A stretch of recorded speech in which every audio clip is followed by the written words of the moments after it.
Hi Glowmates! Glad here back on the channel, and whether you're new or regular viewer, I'm so happy that you're here. In today's video, it's another bag review. Yes, finally! Meron na tayong bagong upload, and today we will be talking about a bag from Kate Spade. This one is from retail, part siya ng Knot collection. Not a new collection, but andito na Glowmates, so might as well let's do a bag review. This is the Knot pebbled leather flap crossbody bag. So if you're interested about this one, you would like to know more details like measurements, what fits, and also a try on, then keep on watching. But before I get into it, don't forget to hit subscribe and turn on notifications so you never miss an episode.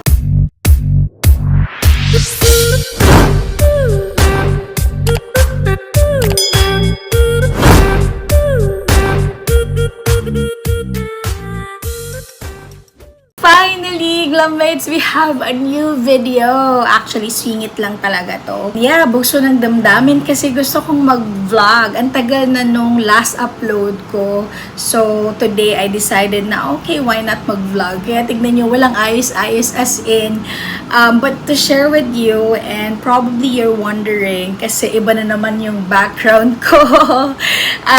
We moved to a different location. Kasi dun sa previous apartment namin, good for 2 persons lang. As in, studio type lang yan. And mapapansin nyo naman yan sa previous videos ko talaga. And now that my daughter is here in Manila, we moved to a bigger place. Not so big, but enough lang para sa aming tatlo. And yeah, kaya dito rin ako because andito yung table. Mas madali sa akin mag-vlog kasi hindi pa ayos yung ibang pwesto. Ang hirap palang maglipat, as in, wala kaming masyadong gamit but still, napakahirap talaga. And reason as to why, ngayon lang ulit ako nag-vlog. But anyway, ang dami kong chika. Laging ganun, no, kapag may patlang yung pag-upload ko, may mga kaganapan. Yes, ang dami talagang ganap sa buhay lately. But anyway, in today's video, as I've mentioned, I'll be talking about a Kate Spade bag from retail collection, from Knot collection. This is the Knot flap crossbody in warm stone color and color block. Yes, kasi 3 colors or sometimes mas madami. So the color nakalagay dito is warm stone, but ito like beige or milky color. Then ito para siyang light brown, yeah, and then sa side niya white or chalk color, and then the material is pebbled leather. Even the lining, pebbled leather siya. Here at the back, pebbled leather. And obviously, as you can see, meron siyang slip pocket. And let me try if kasha dito yung phone. Kasi yun yung gusto natin kapag may exterior pocket, right? This is Pro Max. Let me try. Parang hindi. Oh, kasha siya, but you will exert effort. But tayo, gusto natin yung mabilisan, diba, na ilalagay mo and kukunin. Ito, mag-exert ka ng effort as I've mentioned. But if the question is kung kasha, yes, kasha siya. And then from the name itself, flap crossbody, so flap siya. And then here, sa front niya, the hardware is champagne. Lagi kong sinasabi, yung Kate Spade, New York na hardware, it's not gold kasi hindi talaga siya gold na gold. Hindi rin siya silver. The best color to describe this one is champagne talaga. Yan. And ito, this is the Knot. Yan. It's still pebbled leather. Snap button closure, and ito smooth leather. By the way, this is the tag. The style code is K6648 if you would like to search, and as I've mentioned, the name of the color is warm stone. Color block pebbled flap crossbody. The suggested retail price is $298, but meron siyang price dito, $247.99. If you will convert it in Philippine peso, definitely super duper pricey niya. Still pricey pa rin naman nung nakuha ko siya ng 4,500 pesos via sea cargo. And this one is retail. Wala siyang kasamang dust bag. Normally, kapag mga SLG, walang kasamang dust bag. But this one is from retail, okay? And then, dito, parang siyang gosseted sa bottom. Ano rin, chalk or white color. So, ito is white or chalk color. And then, yung body, milk tea color. Yung trim, leather trimming niya, yun yung parang light brown. Okay, so let's talk about yung inside or interior feature naman. Smooth leather here. Tapos meron siyang compartment dito. I thought wala. And it comes with this strap. It's not detachable. Is it? Oh, I think it is detachable. I'll show you later. Dark or light brown rather yung color. And ito naman, chain. So, combination of leather and chain. Meron siyang 2, 4, 6 holes for adjustments. And hindi siya yung normal na tawag dito, hole and even yung kung paano siya i-adjust. This one is like a button and then i-slide mo siyang ganyan tapos ipipress mo siya. Unlike yung normal kasi na pinapakita ko sa inyo, meron siyang like slim na patayo na metal tapos ipapasok mo lang siya sa hole and then presto, yun na yun. Sa interior niya, apart from the slip pocket, meron siya ditong emblem. Yeah, nice. Cute. Ayan. Kate Spade and champagne hardware. Tapos you have this main compartment. And meron siya ditong 6 card slots for your cards, of course. Bank cards, debit cards, membership cards. Lahat ng card na pwede mong dalhin or gusto mong dalhin. And then leather here. Zipper compartment. Probably you can put your coins here or anything that you would like. And fail lining yung tawag dito. There you go. Yan. So, those are the features of this bag. Now, the $1,000,000 question is, natatanggal ba siya? Nadidetach ba to? Kasi, probably you can use this as a clutch. Kasi nga, parang siyang walk, diba? Wallet on chain. Ganun yung peg niya. I'm guessing oo. But let me try to remove it. Yes, nadedetach siya kasi ganito lang yung end ng kanyang crossbody. So yes, pwede mo siyang tanggalin if you want to carry this as a clutch. Yan.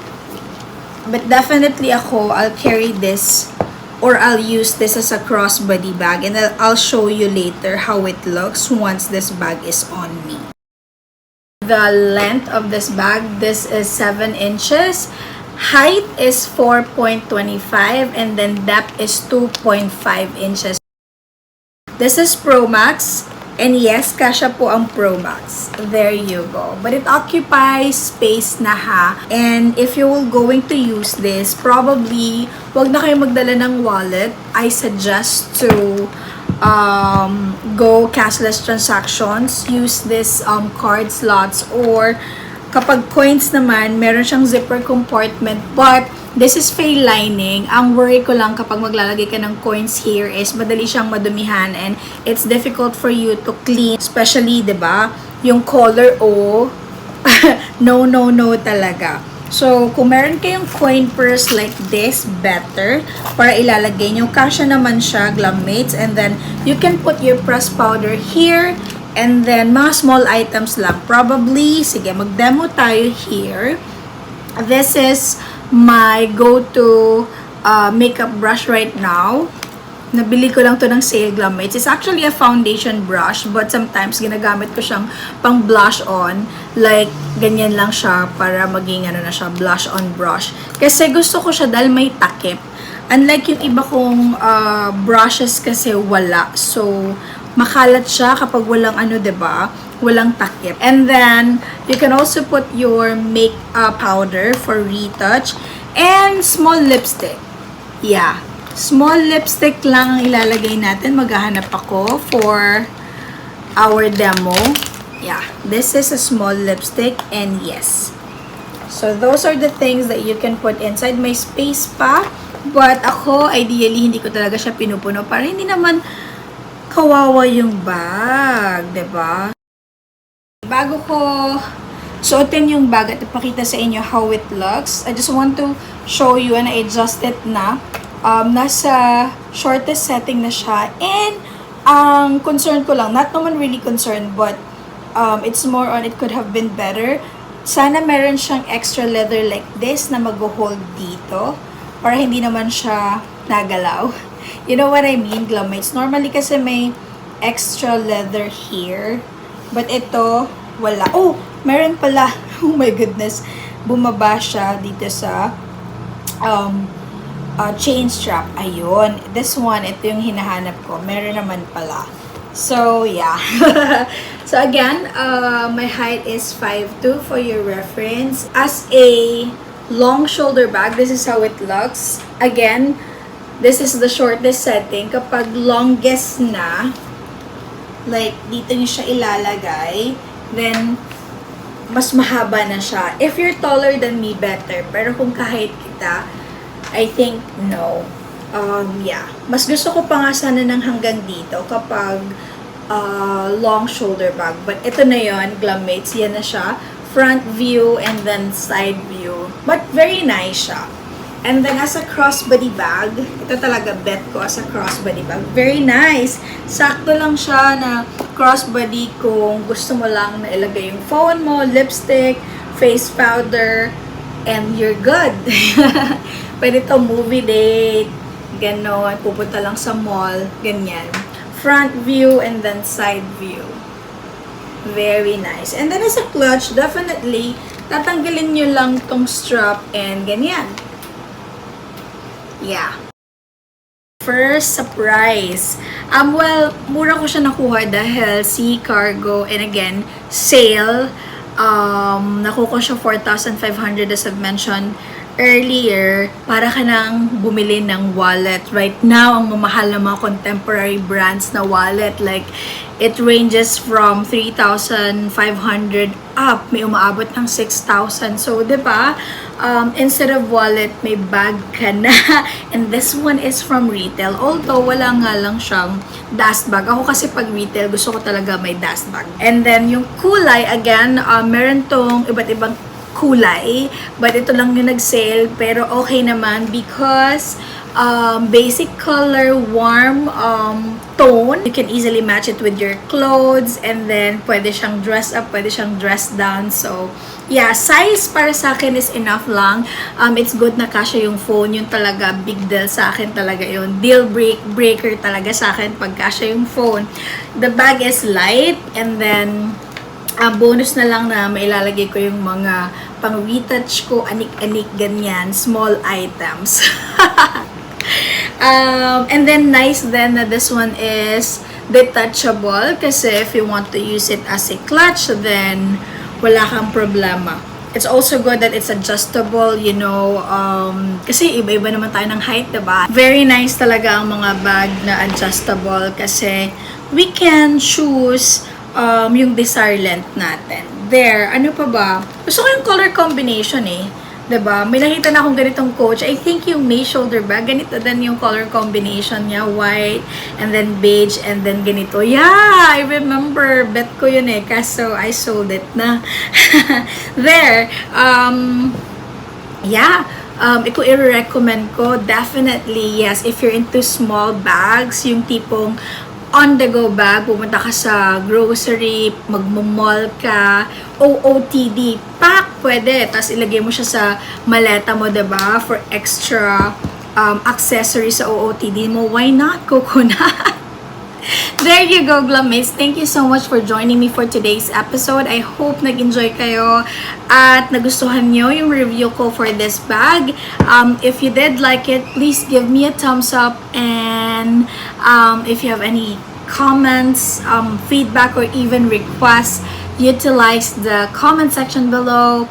At kung hindi ka pa nakasubscribe sa channel ko, please do subscribe before leaving. And yeah, I'll see you again next time, Glammates. Again, thank you so much for the love and support. Until next time, Stay awesome, be gladsome, and keep chasing those dreams. Bye!